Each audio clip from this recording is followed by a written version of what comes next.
Құрметті тыңдарман, сіздермен тағы да дәрігер акушер гинеколог Ардақ Керімхан Чаязбеков. Менің YouTube каналыма тағы да қош келіпсіздер. Осы YouTube каналда сіздермен жүктіліктің асқыну, босанудың асқынуы туралы әңгіме жүргізетін боламыз. Бүгінгі тақырыбым ағанақ судың көлемі. Нормада көп болған кезде және аз болған кездегін бөлек-бөлек талдайтын боламыз. Тыңдай отырыңыз, сіз үшін қызықты болатын мәлімет бар деп ойлаймын.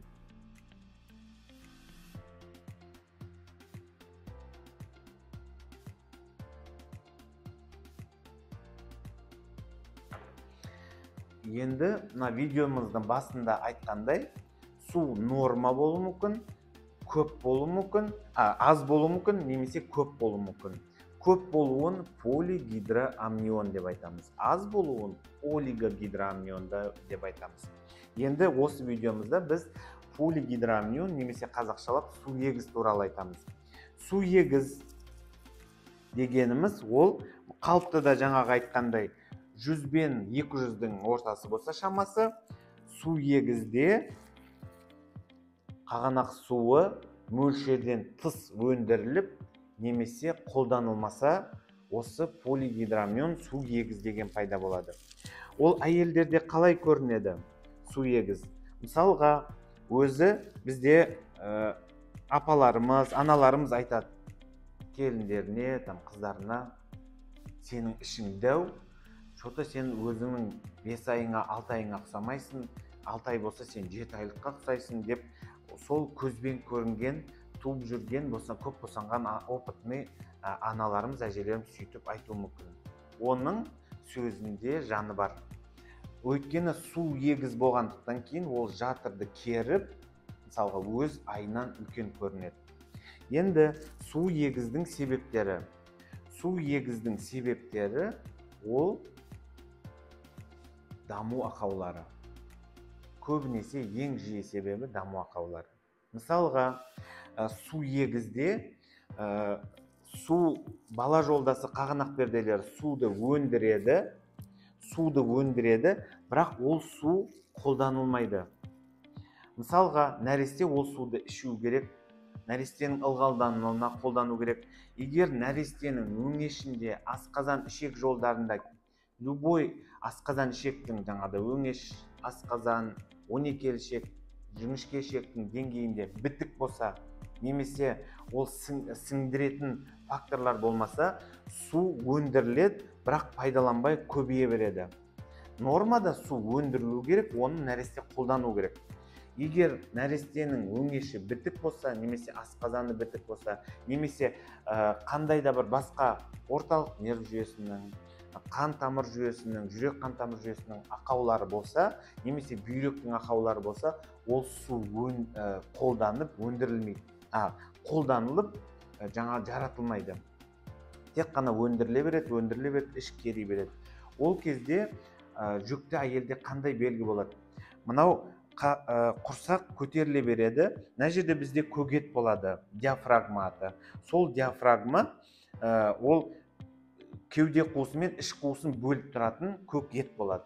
Осындай бір жалпақша келген ет ол осындай.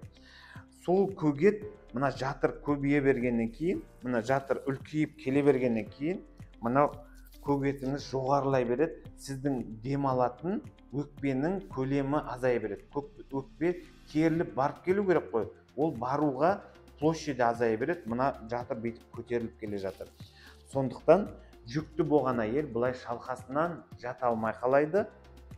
Және жатса, ол мынау жатырдың астынан аорта және қолқа деген көк тамырлар өтеді. Сол тамырларды қысқаннан бұлай әйел шалқалап жатса, бұл тамырлар басып қалып, жүрекке қан бармай, жаңағыдай ауа жетпеген сезімі болып, ол арсылдап тұрып кетеді әйел, жатамай. Тек қана қырылап қана жата алады. И то кішкентай сроктан басталуы мүмкін бұл проблема. Сондықтан әйелде ең бірінші неғылатыны денесін көтере алмай, тынысы тарылуы. Жатқан кезде шалқалап жатамау, түнде жатқан, су егізбен жатқан әйел өзіне орын табамай жатады. И бас жағыны жастықтарды көбейтіп жатады. Осы белгі сіз жүктінің тарапынан болады. Енді нәрестеге бұл немен қауіпті? Енді бұның пайда болу себебінің ең жиі себебін айттық қой жаңа, даму ақаулары деп. Егер су егіз болса, нәресте тексерілуге УЗИ, доплер жасап, генетиктің кеңесін алу керек. Сол кезде даму ақаулары табылса, пренатальный консилиум жасап, бұл жүктіліктің тағдыры шешілу керек. Енді қараңыз, жүктіліктің су егіздің дәрежелері болады. Жеңіл дәрежелі, ауыр дәрежелі деп. Жеңіл дәрежесі ол, жаңа айттым ғой, 100 бен 200 болса, 300-ге дейін ол жеңіл дәрежелі болады. Ары қарай ол өте ауыр болып, құрсақты керіп, жаңадай әйелге осындай неғылады. Бұндай әйелдерде не болу мүмкін? Мерзімнен ерте босану болу мүмкін. Өйткені жатырға мөлшерден тыс жүктеме түсіп жатыр. Жатыр мойын ашылып, ерте туып қою мүмкін. Және де осы су егіздің қатты асқынуына байланысты дәрігерлер ерте туғызуы мүмкін. Және де нәрестеде қандай болады? Егер өздеріңіз білсеңіздер, суға түссеңіздер, тереңдеген кезде бүйтіп құлақ бүйтіп басып, бүйтіп бітіледі, судың өзінің салмағы бар.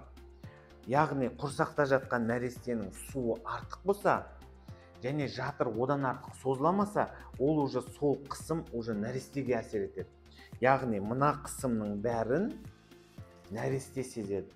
Ода даму ақауларынан бөлек еще дамуының кідіруі болуы мүмкін. Денесі суланып, жаңадай нәресте үшін қолайсыз жағдай туады. Бала жолдасы ерте сылынып кетіп, қан кету болуы мүмкін. Осындай осындай қауіпті белгілері бар, осы қауіпті асқынулары бар.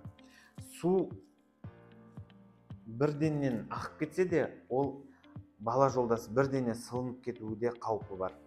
Сондықтан босанғаннан кейін де жатыр қатты созылып кетіп, тез жиырылып үлгере алмай, босанғаннан кейінгі бұл әйелдер қан кету фактор рискі тобына жатады. Жатыр керіліп кеткен, бірденен есін жиып жиырламай қалуы мүмкін туғаннан кейін де. Енді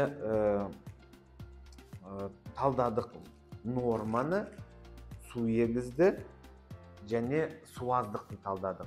Егер де осы жайлы сұрақтарыңыз болса, осы видеоның астына жазыңыздар, келесі видеоларымызда талдайтын боламыз. Біздің каналды қолдай отырыңыз, лайк басыңыз және комментарийда сұрақтарыңызды қойыңыз. Сіздерге жауап беріп, информациямен бөлісуге дайынбыз.